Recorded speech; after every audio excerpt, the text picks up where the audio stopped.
ब्रह्मपुर स्थित गंजाम जिला परिषद सभागृह गंजाम जिला सोरडा अंचल सुनामधन्य कलाकार गवेषक चिकित्सक समाजसेवी स्वर्गत डाक्तर सुभाष चंद्र महाराणा तिरोधान दिवस पालित होईछि। बालुका शिल्पी सत्यनारायण महाराणा पिता स्मृति में आयोजित राज्यस्तरीय सुभाष स्मारक समारोह कार्यक्रम में मुख्य अतिथि रूपे किशोर कुमार बेहेरा, पूर्वतन अध्यक्ष विज्ञान महाविद्यालय छत्रपुर, मुख्य वक्ता शिशिर दास, संस्कृति गवेषक सोरडा, सम्मानित अतिथि डॉक्टर नकुल साहू और समाजसेवी महेंद्र जेना, डॉक्टर कैलाश त्रिपाठी साहित्य गवेषक,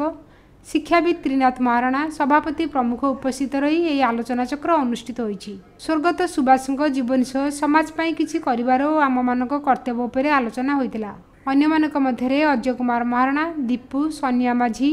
शिवराम बेहेरा, बाबू, शुभ्रा, सुभद्रा पणा बंट और सांस्कृतिक कार्यक्रम सहयोग करथिले। सत्यंक एभली कार्यक्रम को समस्ते प्रशंसा मध्य करथिले। मो ना सत्यनारायण महाराणा बालुका शिल्पी बहुत माने दुख लगुच मो बापांकर तृतीय तिरोधान दिवस पालन करूँ। तथापि आम गोटे खुशी लगुच से महान व्यक्ति को आम स्मृतिचारण करूँ,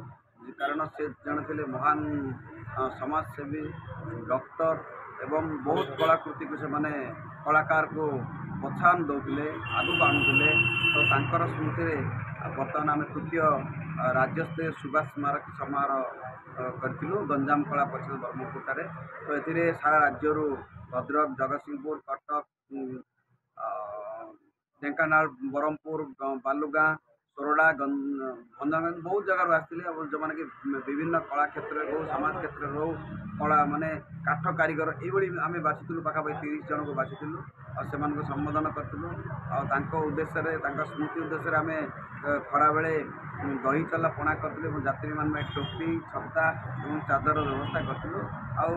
देखो समस्ते आम पितृ मातृ प्रति आम भक्ति नेबा और से सेवा करवा स्मृति दुख लगुच जेहेतु बापा चलीगले कि स्मृति करवा आम गोटे भाग्य और निश्चय रूप से आप समस्ते ये कार्य करते छोट छोट रणपा नृत्य ओडिशी विभाग सब नृत्य कला सब आसी कलाकृति करते निश्चय रूप से बहुत खुशी साहाय्य प्रथम हाथ कारण कहीं से साहाय्य करने हाथ बढ़े तार कारण है बाल्य जीवन अति दुखमय था एवं से दुखमय जीवन को अनास्य भाव चिंता करी आगे चलले एवं जीवन में अनेक घात आघात आमती सी जो शिक्षा आरंभ कले से पाखे साइकेल नाला चली चली सोरडार विभिन्न मालांचल माने अपना चिंता 40 वर्ष तलर कथा विभिन्न मालांचल एवं नदी विशुपिल्ला नदी को पार हो जाऊे एवं से जड़े कला प्रेमी सोरडा गाँव जो कि जेकोसी सांस्कृतिक कार्यक्रम सरकारी स्तर में कौन कार्यक्रम मजा पड़ूला डॉक्टर सुभाष मुहर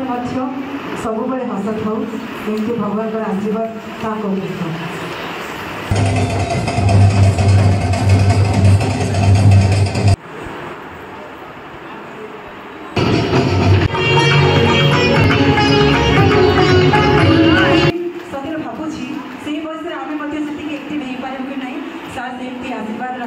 आपने देखुवे ये जो दृश्य आज जाए आम देखुले बड़ मान ही अन्न को दिखती कि आम छोट पिला द्वारा ये करेलु आम निहती भाव चाहबू तक जो आशीर्वाद हाथटा थाऊ से आग को उन्नति। ब्रह्मपुर ईपीएरू Narasingh Dakua report EPA news. एमिती आउ किछि नुआ नुआ खबर जानिबा पई आम ईपीए चैनल को लाइक शेयर एवं सब्सक्राइब करने को भूलंतु नहीं।